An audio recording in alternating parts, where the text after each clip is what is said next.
Friends, in this video of Ayuthar Advisor, I am going to talk to you on the topic, the DNA of a good advisor. I have been an investor for more years than been an advisor. When I was an investor, I am on the other side of the fence. So, I have been watching and observing how advisors see themselves, how they want society to see them, and what it takes to get those two in tandem, to be in sync. The first thing that comes to my mind is acceptance. An advisor wants acceptance. He wants people to accept his way of thinking. How do you get acceptance?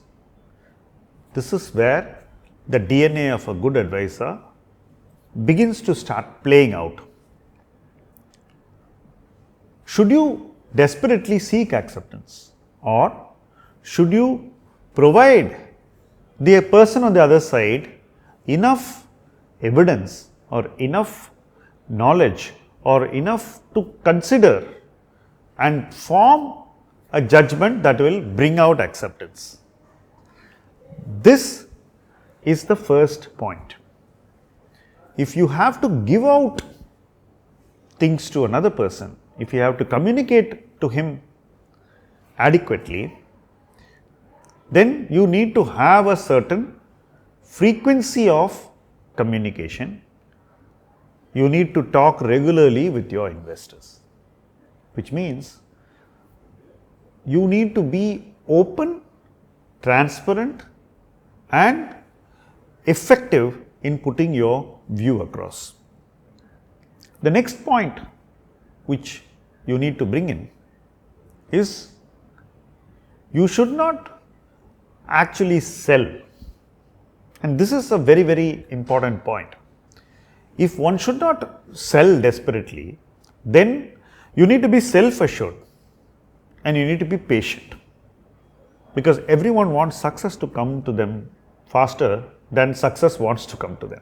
So, in that situation, you need to have a lot of patience in doing this. So, you should not lend yourselves to selling.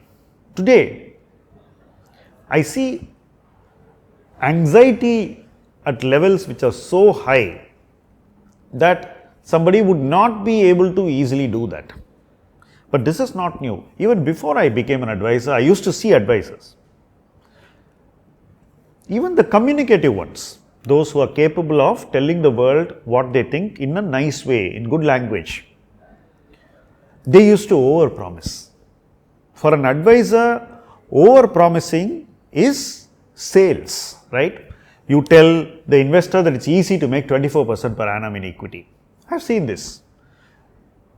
That is not a promise an advisor can make in any point in time. But to convince that person, to win his approval, to win his confidence, and to get full acceptance, you promise more. And you shut out the people who question. You don't try to convince them by addressing their concerns, by addressing their queries, and by telling them what they need to know. So, you don't educate. So, though somebody writes a lot, they use that writing to market. You write so that that person comes to you. So, you write things like it's easy to make money. You tell people that, oh, making 24% is easy in the market. And then you tell them that do only this and it will solve all your problems. So, you tell them that, doing an SIP is enough. And then you tell them that you need to do this for 10 years. So, you keep pushing the timelines so long that that guy was not even going to be able to judge you well. You don't bring in any additional things that call for effort from your side, but you expect the investor to be doing whatever you tell. So, you want to have control over the investor, and that is how you want to win his confidence. Now, this is what I saw even before I became an advisor. Now, the scenario is completely different. Today, messaging, posturing, seeking validation in public, all sorts of social media activity to bolster your position. All these things are really not, in my view, good for the evolution of a good advisor. I still think that the DNA of a good advisor must have a few basic things. First, communicate regularly and communicate transparently. Tell the investor what he needs to know. Second, don't missell, don't promise, don't tempt, don't tease. These things are something which I am loath to.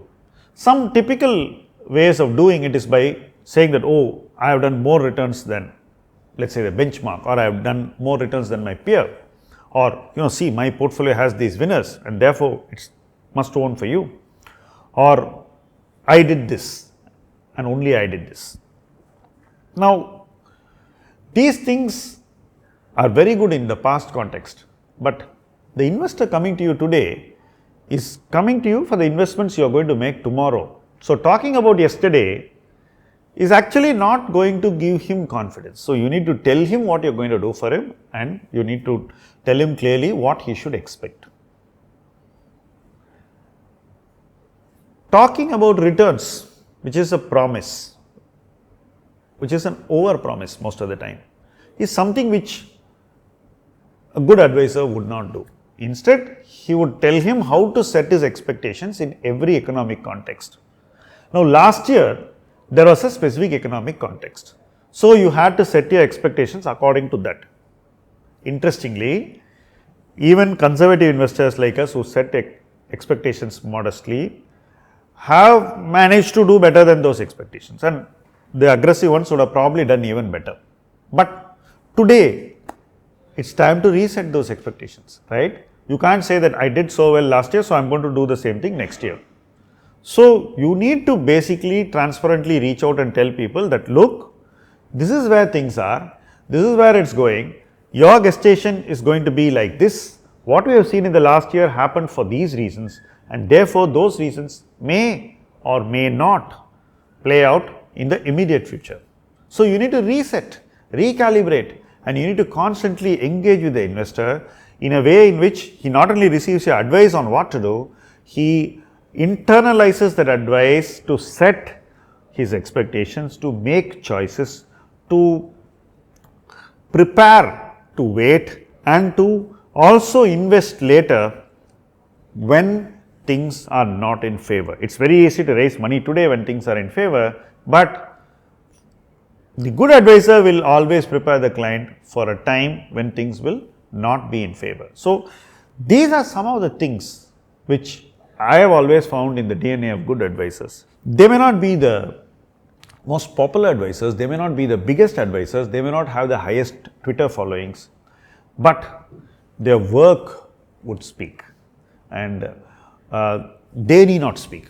So, that's essentially what I think an investor needs, and all our popularity, the way we present ourselves, the way we exaggerate our performance, and the way we extrapolate what you have done in the past as if it's a certainty in the future, are all things which a good advisor would not do. They would not be part of the DNA of a good advisor. So, a good advisor would restrict himself to the future, restrict himself to what's good for the client, stick to what he needs to do for each client, not generalize, be very specific, set expectations realistically, recalibrate when economic context changes, and always be there to give that investor information, confidence, counsel, and also comfort whenever he needs it. So, that in essence is what I think is the DNA of a good advisor.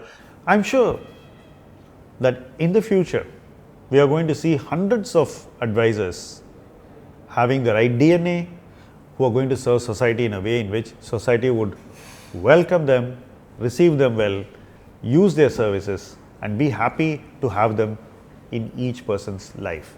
Thank you for watching this video.